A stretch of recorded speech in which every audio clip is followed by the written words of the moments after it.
بسم اللہ الرحمن الرحیم۔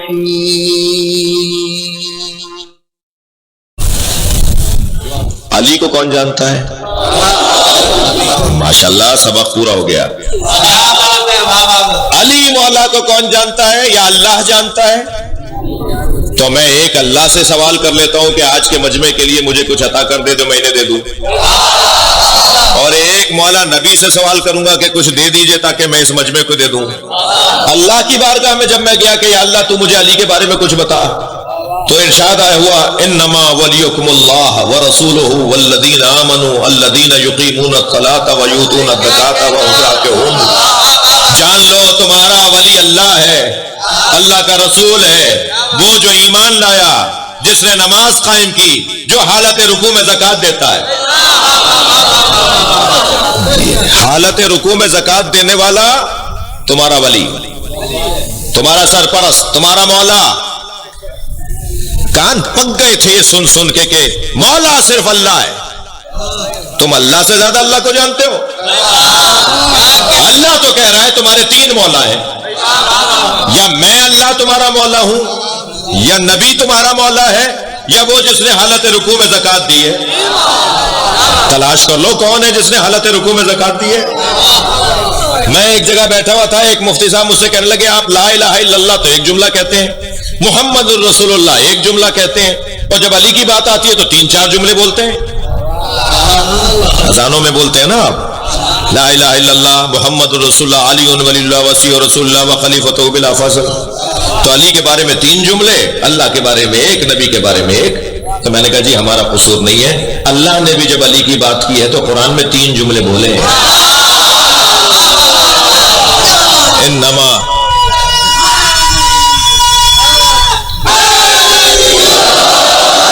انما ولیکم اللہ ایک، ورسولہ ایک، والذین آمنوا الذین یقیمون الصلاۃ ویؤتون الزکاۃ وہم راکعون۔ وہ جو ایمان لایا، جس نے نماز قائم کی، جس نے حالت رکوع میں زکوٰۃ دی، تو وہ علی کے بارے میں 3 جملے۔ میں آہستہ سے نہیں کہوں گا، سینہ ٹھوک کر کہوں گا، گلا پھاڑ کے کہوں گا کہ اللہ چاہتا ہے کہ علی علی ہو۔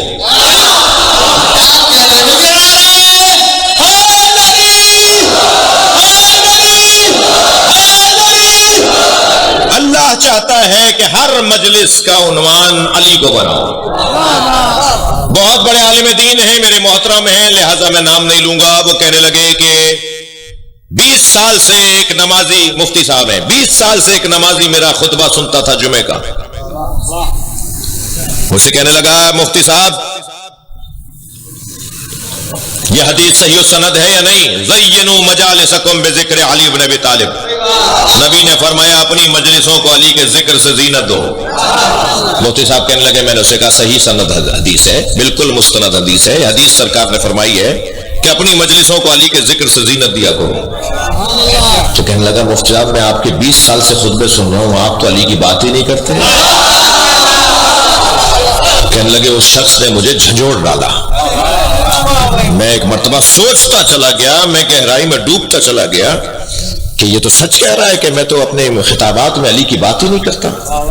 اس کے بعد میں نے طے کیا کہ میں ہر خطاب میں ایک بات علی کی ضرور کروں گا، کیونکہ نبی نے چاہا ہے کہ ہر مجلس کا عنوان علی ہو۔ میں ابھی سندھیوں کی بات کر رہا تھا، سندھیوں کی ایک خوبیوں میں سے ایک خوبی ہے کہ جب 2 سندھی آپس میں ملتے ہیں نا تو سلام کے بعد یہ عالی مدد بھی بولتے ہیں، اور 2 لوگوں کی ملاقات کم سے کم مجلس ہے۔ یعنی یہاں کی ثقافت میں یہ ہے کہ جب بھی مجلس بنتی ہے علی کا ذکر ضرور ہوتا ہے۔ جی یہ حسن ہے، اس حسن کو محفوظ رکھیے۔ اس حسن پہ من کی جاگیر پہ ہی کان کا پہرا کر دے، اور بحر عرفان بلا اور بھی گہرا کر دے۔ تو نے دی ہے نا علی بولنے والی یہ زبان، ارے جو علی سن نہیں سکتے انہیں بہرا کر دے۔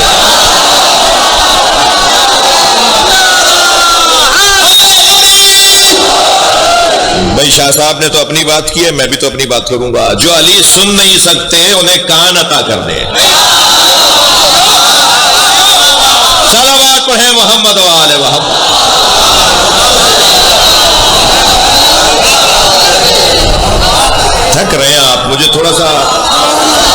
پرانی مجلس آپ کب سنیں گے میری؟ مجھے یہ آمادہ نہ کریں کہ میں مختصر کرتا چلا جاؤں. اللہ کو نبی جانتا ہے، نبی جانتے ہیں یا علی جانتے ہیں؟ نبی کو اللہ پہچانتا اور جانتا ہے، ظاہر خالق ہے نا، نبی کا بنانے والا ہے نا. یا اللہ جانتا ہے کہ میں نے کیا بنایا ہے، یا علی جانتے ہیں کہ اللہ نے کیا بنایا ہے. لہذا اب علی کو کون جانتا ہے؟ علی مولا کو یا اللہ جانتا ہے یا نبی جانتے ہیں؟ تسلی دیجئے، بات آگے بڑھے. تھوڑا سا اور آ جاؤں، اللہ سے پوچھوں کہ علی کیا ہے، اللہ سے پوچھوں کہ علی کیا ہے. پروردگار عالم نے اس قرآن میں علی مولا کی شان میں بہت کچھ نازل کیا ہے. جو حسین ترین عظمت ہے مولا علی کی، جو اللہ نے قرآن مجید میں علی مولا کی بیان کی ہے، وہ ہے علی کی عبدیت. وہ ہے میرے مولا علی کی عبدیت. اللہ کے نزدیک سب سے بڑا بندہ یا نبی ہے یا علی ہے. سب سے بڑا اللہ کا بندہ اگر کوئی ہے تو وہ نبی کے بعد علی ہے. علی مولا کی بڑی فضیلتوں میں ایک فضیلت عبدیت ہے. میرے بچوں، جوانوں، عبدیت رسالت سے زیادہ مضبوط فضیلت ہے. اس لیے دلیل دوں گا، اس لیے کہ رسالت کا جو تعلق ہے وہ وہاں سے یہاں کا ہے، اور عبدیت کا جو تعلق ہے وہ یہاں سے وہاں کا ہے. ہم کیا پڑھتے ہیں روزانہ نمازوں میں؟ اشہد ان محمدن عبدہ ورسولہ. یا اللہ میں گواہی دیتا ہوں، بندہ گواہی دیتا ہے، میں گواہی دیتا ہوں کہ محمد اللہ کے عبد ہے اور رسول ہے. پہلے عبدیت کا تذکرہ ہے. معراج پہ رسول گیا ہے یا عبد گیا ہے؟ معراج پہ رسول نہیں گیا ہے. کس رشتے سے معراج پر گئے سرکار؟ عبد کے رشتے سے. سبحان الذی اسری بعبدہ. بابر کہتے ہیں وہ ذات جو اپنے بندے کو لے گئی. بندہ گیا ہے معراج پر. تو سب سے بڑی فضیلت نبی کی ان کی عبدیت ہے. اللہ کے نبی کی فضیلت عبدیت، علی کی فضیلت عبدیت. اب ذرا مولا علی کے مناجات کے جملے سنیں. مولا فرماتے ہیں الہی کفا بی عزا ان اکون لک عبدا. یا اللہ مجھے علی کی سب سے بڑی عزت یہ ہے کہ میں تیرا بندہ ہوں. الہی کفا بی فخرا ان تکون علی ربا. یا اللہ علی کا سب سے بڑا فخر یہ ہے کہ تو علی کا رب ہے. بات یہاں مکمل نہیں ہوئی. فرمایا الہی انتا کما احب فاجعلنی کما تحب. یا اللہ مجھے ایسا بنا دے جیسا تو چاہتا ہے. مگر اس سے پہلے والا جملہ جو علی نے کہا تو پھر علی نے ہی کہا. کیا فرمایا؟ الہی انتا کما احب. تو ایسا ہی اللہ ہے جیسا میں چاہتا ہوں.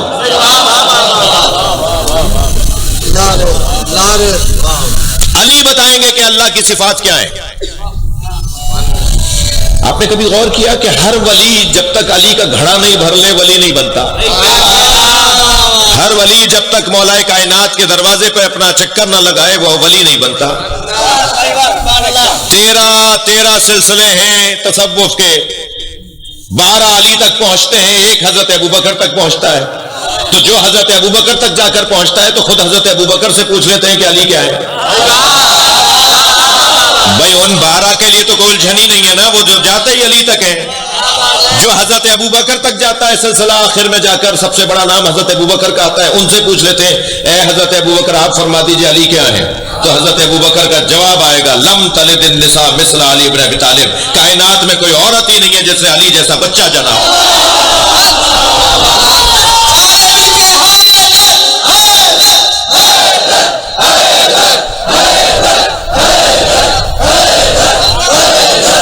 بلندر صلوات پڑھیں گے محمد. میں بہت زیادہ آپ کو زحمت نہیں دوں گا مگر ایک مضمون اپنا منزل تک لے جا رہا ہوں. مولا علی کی ایک بڑی اور سب سے بڑی فضیلت عبدیت علی ہے. بندگی علی کی، اللہ کی ایک بندے ہیں علی.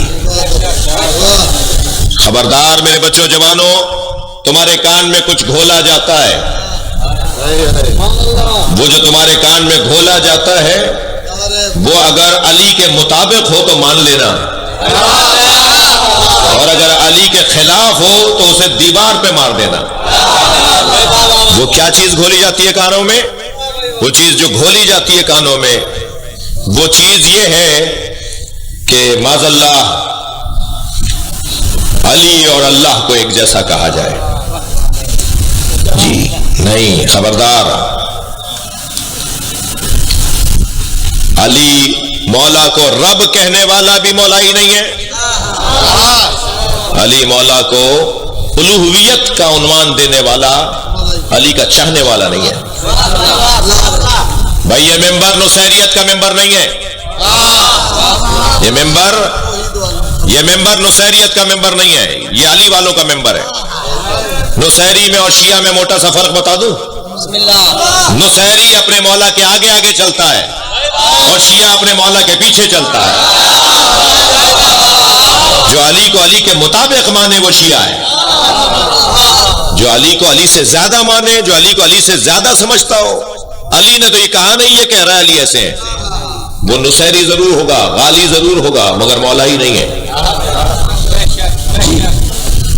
سمجھنے کی ضرورت ہے. اگر شہباز قلندر نے کسی مصرے میں کوئی بات کی ہے، بندے مرتضی علی ہستم،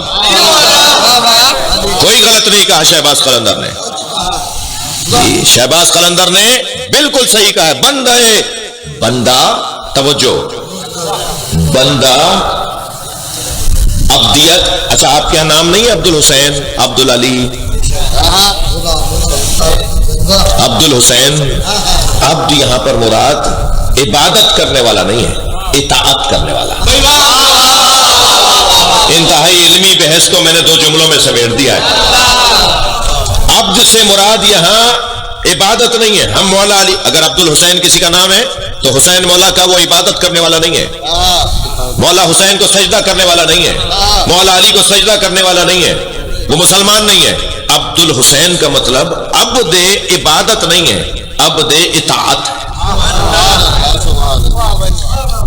میں سعودی عرب میں محمد حسن صاحب کھڑا تھا، جنت البقیع میں بی بی کو سلام کر رہا تھا. 4 اماموں کی قبریں ہیں، ازواج رسول کی قبریں ہیں. تو میری ہی اپنی لکھی ہوئی کتاب سے میں زیارت نامہ پڑھ رہا تھا. میں نے تاریخ مدینہ ایک کتاب لکھی تھی، وہ بہت زیادہ چھپی بھی ہے، حاجیوں کے پاس زیادہ رہی ہے. تو مجھ سے وہ ایک متوع نے چھینی اور کہنے لگے اس میں شرک بھرا ہوا ہے، اور یہ لکھنے والا کہیں مل گیا تو اسے ضرور بتائیں گے. میں نے کہا لکھنے والے کو بعد میں بتائیے گا، پہلے مجھے بتائیے آپ کیا لکھا ہوا ہے اس میں. کہنے لگے اس میں شرک بھرا ہوا ہے. میں نے کہا جی کیا ہے؟ کہا اس کے اندر لکھا ہوا ہے کہ انا عبدکم وابن وعبد آبائکم، میں آپ کا بندہ ہوں اور آپ کے آبا و اجداد کا بندہ ہوں. تو یہ شیعہ حضرات جو یہاں کے سلام کرتے ہیں، یہ ائمہ اہل بیت کو کہتے ہیں کہ ہم آپ کے بندے ہیں. تو میں نے کہا وہ حضرت بلال حبشی، حضرت ابو ذر غفاری کے عبد نہیں تھے؟ وہ حضرت جون، حضرت ابو بکر کے عبد نہیں تھے؟ چلے وہ تو انہوں نے خریدا تھا انہیں. میں نے کہا ہم بیچنے آئے خود کو.